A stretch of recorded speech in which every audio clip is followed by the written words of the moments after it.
The key to pushing is not the spin. What really matters is speed and trajectory. Go ahead, try to loop one. Even if I give him a very heavy push, if it's slow, it still gets power looped. Right, but if the speed is fast enough, there's no chance for him to power loop.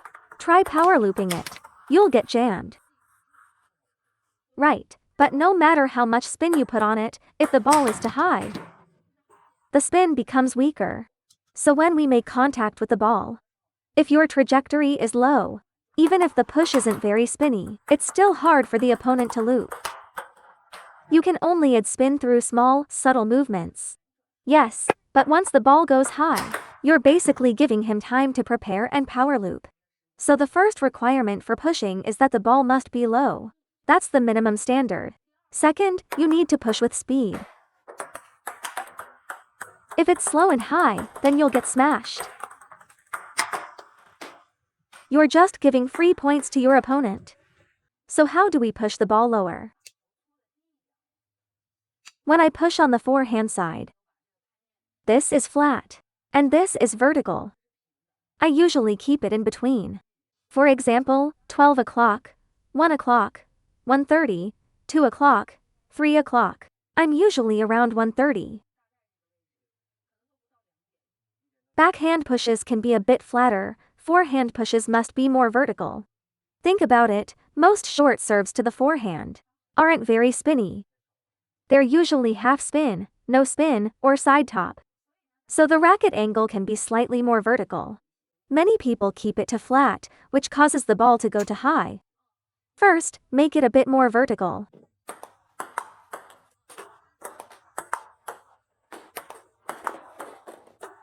Second is how you apply force. Many players are afraid of hitting their racket on the table.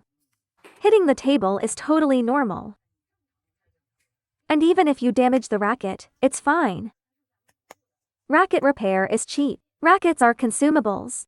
When you first apply force, you must not push forward.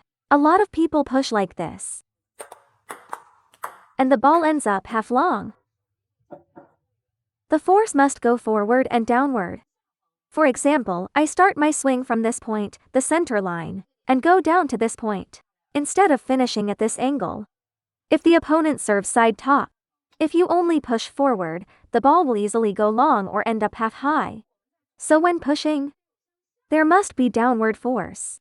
Only then can the trajectory be well controlled. Basically after we finish the push. When the ball reaches the table, there should be about one ball's height of clearance. Apply force like this. Not like this.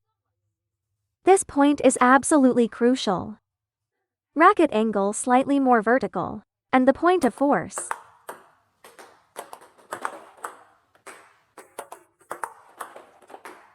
Never push forward or lift the ball, it will definitely go half high. When chopping long, many players tend to hit it out. During normal pushing, that's because I'm not in a match, so I'm not nervous. But if my touch isn't relaxed like in a match mindset, my hand becomes stiff, and adding spin sends it long, leading to mistakes. So I switch to just touching the ball. That's why many players receive and pushing, because of too many early mistakes, eventually turn into just touching the ball. So how should we handle it to prevent pushing hard and hitting long? First, when receiving the ball, apply force toward the side. You can apply force endlessly to the side, and it still won't easily go long. If doing it this way causes frequent mistakes, then we can apply force to the side. Just like serving side spin. Haven't you noticed when serving? Backspin serves go long easily, but side spin serves don't. Because the force goes sideways. So the ball travels sideways. Look how short this ball is. If you pay attention, players using long pips often use this side cut or sideward push technique. They're all based on sideward force. You can apply power without going long. It helps distribute the friction force. So when you're pushing, sideward force is actually very simple. When I'm brushing the ball, this arm applies force from this point to this point. On the backhand, it's from this point to this point. If you can't find the feeling, I'll teach you a method. Try to feel it this way. On the forehand, it moves from outside the body inward. On the backhand, it moves from inside the body outward. Stay close to the net and find that horizontal feeling. Push sideways first, then forward. Backhand side cut. Short side cut. The ball curves, making it very awkward for the opponent. So confidently add more friction. In matches, muscles tense up. And adding force leads to mistakes. Especially on critical, close score points. That's why we break down the force application. Increase the sideward component. So we can brush the ball more fully. It goes sideways first, then forward. That's how the speed comes out. You have to dare to use force. Penhold players feel especially comfortable using this technique. Remember, use the forearm, not the upper arm.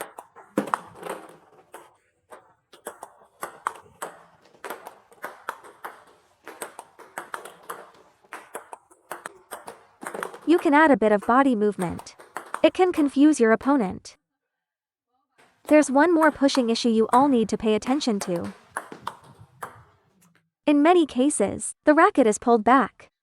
Pushing is an over-the-table technique. The racket position when you come in is already your pushing preparation. You must record yourself to see why your push isn't fast. Record it and check if you're pulling back. Once you pull back, the ball speed is heavily affected. Where is my contact position? That is my push starting point. There's no pulling back and then pushing forward. If you're here, you push here. If it's shorter, you push here. If it's even shorter, you push here. No secondary backswing.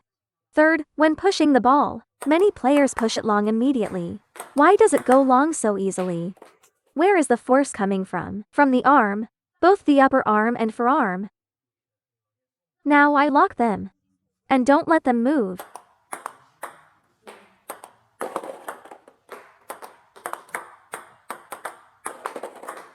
Using only fingers and wrist, I can still push the ball long. It's just not fast. But in terms of control, I can push the ball long on these over-the-table balls. Now imagine if you use too much arm power, then it will definitely go long. This is a very delicate, soft technique. But we turn it into a power movement, and that leads to mistakes.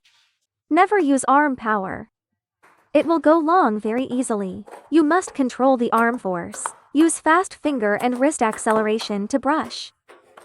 Do not push forward with the forearm.